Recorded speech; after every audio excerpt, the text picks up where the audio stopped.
10 लक्षण महापर्व राज का 15 दिन चल रहा है। 5 धर्म का नाम क्या है? उत्तम शौच। कहते हैं उत्तम शौच कर लग जाना, लोभ पाप को भाप बखाना, आशा पास महासुखदानी सुख पावे संतोष। प्राणी सदा सुखशील जब तक ज्ञान ध्यान प्रभाव से नित्य गंगे जमुन समुद्र निहारे अकुत योग स्वभाव। कह रहे हैं इस शरीर के लिए अपन कितनी जगह जाते हैं और उसके लाने शुद्धि करते हैं, लेकिन गुरु महाराज क्या कह रहे हैं कि भैया शुद्धि ऐसी होने वाली नहीं है। अगर तुम्हें शुद्धि करने है तो क्या करना है?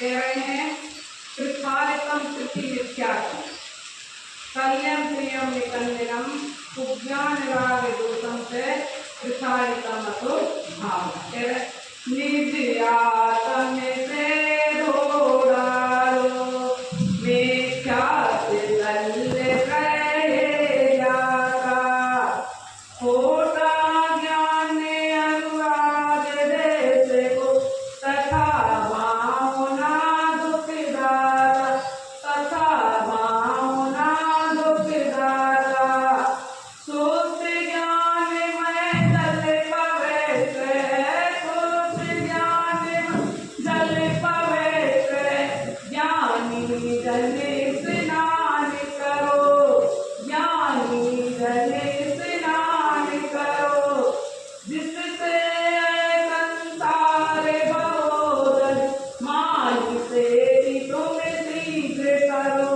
कह रहे निज आत्म से धोड़ा, यानी अपने स्वभाव की साधना करते मिथ्या सत्य से ही जाता, यानी जो 3 प्रकार की मिथ्या माया निदान चल रहे हैं और खोटा ज्ञान अवराग के कारण है, दुख के कारण है। इनके लाने क्या करना है? हमें इनका त्याग करना है, इनका हमें प्रक्षालन करना।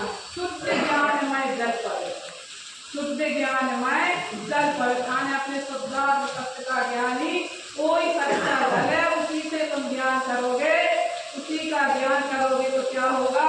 संसार रूपी व समुद्र से तुम फिर जाओ। एक छोटी सी कहानी है, सबके अनुभव की बात है कि क्या होता है श्री कृष्ण के पास में जब महाभारत युद्ध हुआ था तो पांडव श्री कृष्ण के पास में गए और उनने कहा कि राजकाज जो करते करते बहुत समय हो गया है और इसका पाप हमें बहुत लग गया है, तो हमें क्या करना है? गंगा स्नान करने के लिए जाना। तो श्री कृष्ण ने कहा कि तुम गंगा स्नान के लिए जा रहे हो तो हमारा एक छोटा काम करना। उन्होंने कहा कि हम एक तुम्हारे लिए तुमरी ले रहे, तो उस तुमरी के लिए तो तुम नहलाना बताओ। तो तुमने कहा ठीक है। तो गंगा स्नान करने के लिए जब गए तो तुमरी के लिए तुमने तुम नहलाया धुलाया सब कुछ करा, और फिर जब जैसे ही आगे रात मतलब गंगा स्नान करके तो वे श्री कृष्ण के पास में गए और उसने कहा हम गंगा स्नान करके आ गए हैं और इस तुमरी के लाने में हमने बहुत नहलाया धुलाया सब कुछ करा। तो फिर उसने कहा बढ़िया ठीक है, तो इसका प्रसाद बनाकर के सबको बांटो। तो जैसे उसका प्रसाद बनाकर बांटा गया तो उसके अंदर में जो कड़वाहट थी वो कड़वाहट दूर गई। तो श्री कृष्ण ने कहा कि अरे ऐसा क्यों हुआ? तो फिर उसने पांडव ने कहा ऐसा क्यों हुआ? उन्होंने बताया कि अपने अंदर में भी अगर हम बाहर से कितना मन जप करें पाठ करें त्याग तपस्या सब कुछ करें, लेकिन जब तक हमें अपने स्वभाव की साधना नहीं हो रही है तब तक सकता है वृथा। तो कहने का अर्थ यह है कि भैया साधना करो तो साधना कैसी करो? सम्यक सहित करो। कहते सम्यक सहित करो सब प्राणी मिले मुक्ति रानी, इस दुनिया की आई सहेली जाने सब ज्ञानी। मैंने तपस्या को बहुत करी, सब कुछ किया, लेकिन तपस्या कैसी करी? बिना सम्यक के सहित